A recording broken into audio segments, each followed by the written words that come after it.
All right. Good morning, good evening. It's Brother Daniel here. Um, yesterday I posted a statistic that and in that statistic it said that 900, and the truthful statistic, okay, 900 black babies are aborted, and I put in parentheses murdered a day in the United States. And when I put that up, I put it up on Facebook as well as Instagram. And when I did that on Instagram, boy, they went off. Folks were sending me messages and all type of stuff.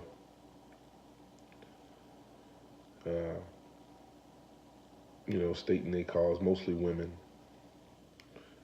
And I got messages from males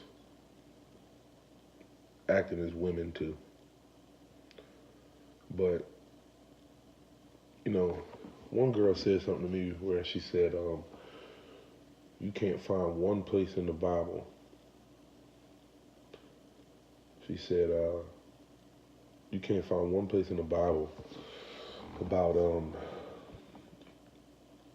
fetus and abortion and all that, which I didn't even begin to waste my time with that one, because that's just flat out foolishness.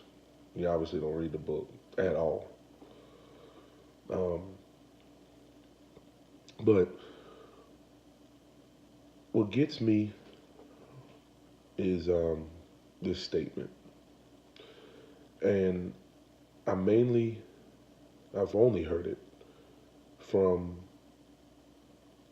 the religion of Christianity and the people that say they're Christians and they are so swamped in this religion of Christianity. What's so wild about it is this statement is so stupid. This statement is so silly. And the statement that I always hear is when I hear people say, no one can keep the law. No one can keep the law.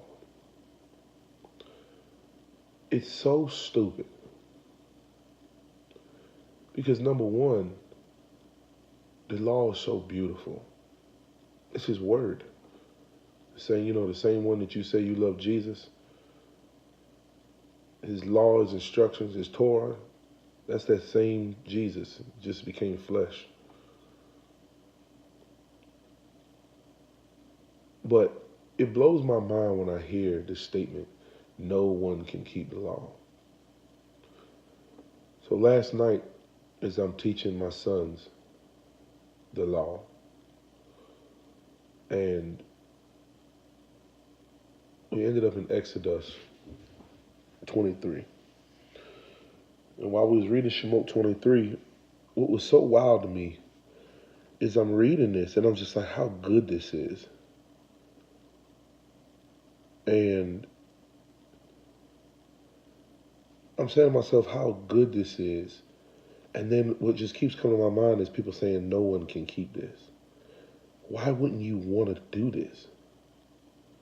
Truly what I believe is people that make that statement, they just regurgitating Christian doctrine and they've never spent any time reading the law. Because if they read the law, they understand that this is beautiful. And why wouldn't you want to do this?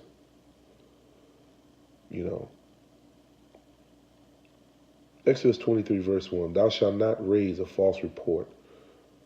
Okay? Don't raise a false report. Don't be a liar. Put not thine hand with the wicked to be an unrighteous witness. Okay, so put not thine hand. Don't act out with the wicked to do something unrighteous, to be an unrighteous witness, one that is not being truthful. What's wrong with that? Can you not do that? When I hear people say no one can keep the law, you can't do that? You can't not be a liar and be an unrighteous witness? I mean, thou shalt not follow a multitude to do evil. Okay, you can't do that. Neither shalt thou speak in a cause to decline after many to rest judgment. To rest judgment, W-R-E-S-T, that means to stretch out the judgment. You telling me you can't not follow a multitude to do wickedness? And you see what's so good about the law is it's a sanctification. Because immediately when I read this, I thought about my days in college where I would always make the statement. I would see, people get in fights.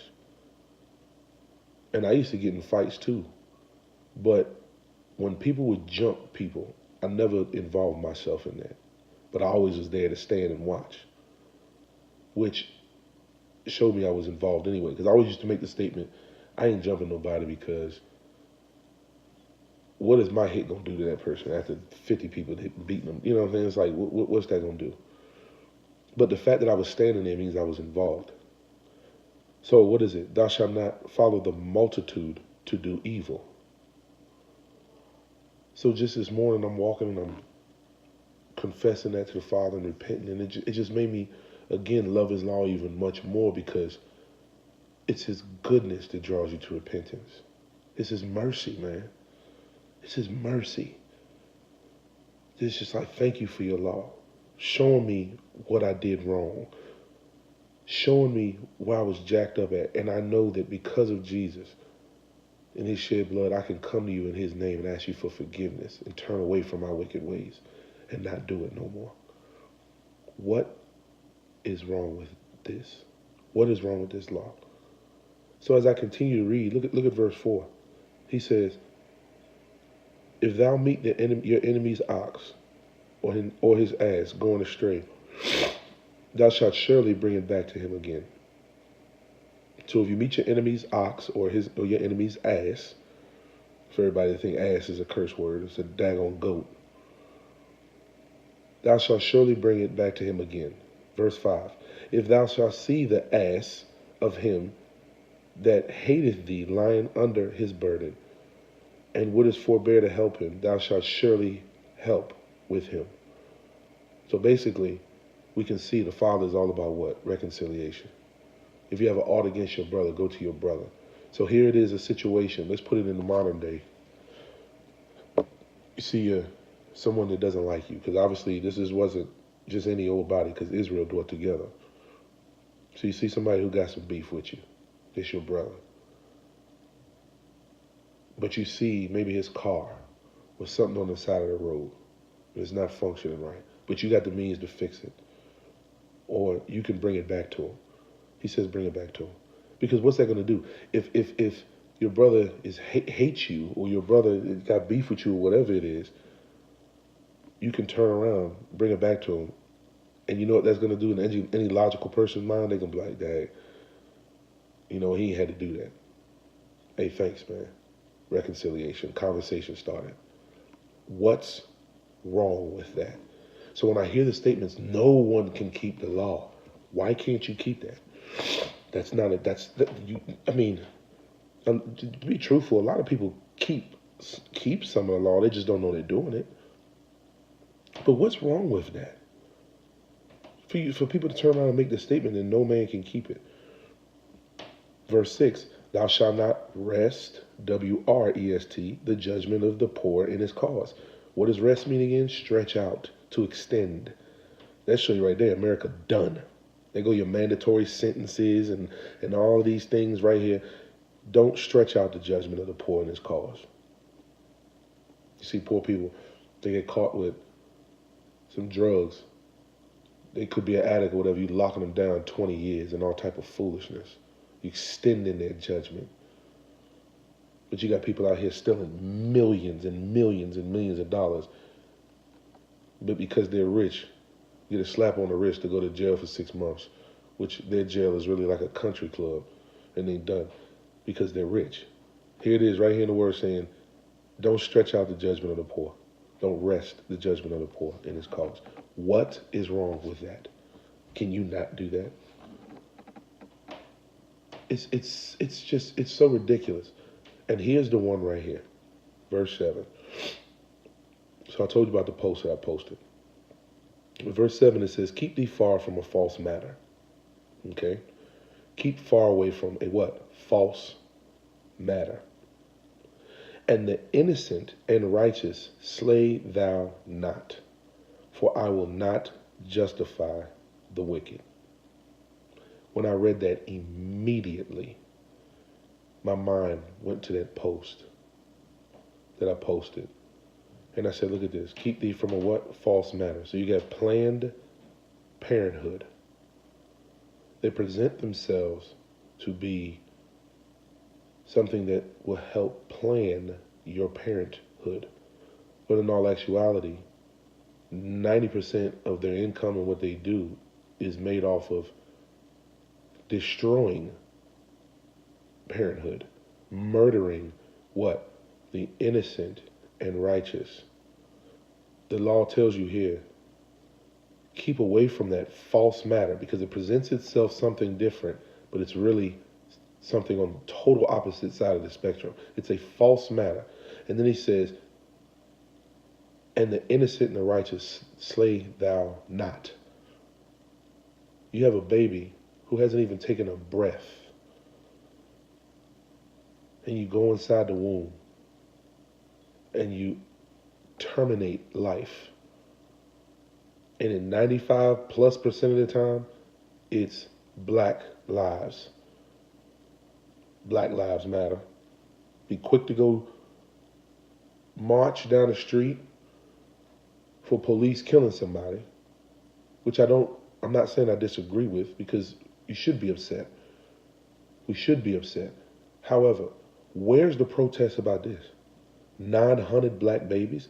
But what you do is you got people out here that agree and that sit around and say, oh, it's the woman's choice. We can get into that discussion later, because no, it's not the woman's choice. Not according to this book. There's so many say they believe. If you don't believe the book, go fill your cup up. I'm not speaking to you. But for everybody out here that calls themselves Christian and says they believe this word, this scripture, really think about what you say when you turn around and you support abortion. Here it is in his word. Oh, we not under the Old Testament. The Father says, I will not change nor alter anything that has come off my lips. He said, I am the same yesterday, today, and forever. I change not. Period. The same requirements he had then is the same requirements he has now. And here it is. He says, and the innocent and righteous slay thou not, for I will not justify the wicked. Okay, justify. You can go all the way into the renewed covenant. Paul spoke in great detail about this. What happens first? You're justified. Past tense, ed, justified, because he knows them that are his. I was reading yesterday where he spoke to the prophet and he said, I knew you from before you were in the womb. And then he said he sanctified him. Then he turned around and said he sanctified him before he came out the womb. So he knows them that are his. That's number one. Then what's the next step? Sanctification. What's the will of the Father? Even your sanctification. 1 Thessalonians 4:3. And then what? What happened? Your glorification. When Jesus died and rose, he was in his glorified state. That's all we're attaining to. Just as it tells us in Revelation, to pray that we be found worthy to enter into the gates of the city. I pray every day, Father, let me come to the wedding feast and enter by the door. Who we know is who? Jesus. And let me be dressed accordingly. Every day I pray and I ask the Father that. And when you look at this, he says, I will not what? Justify the wicked.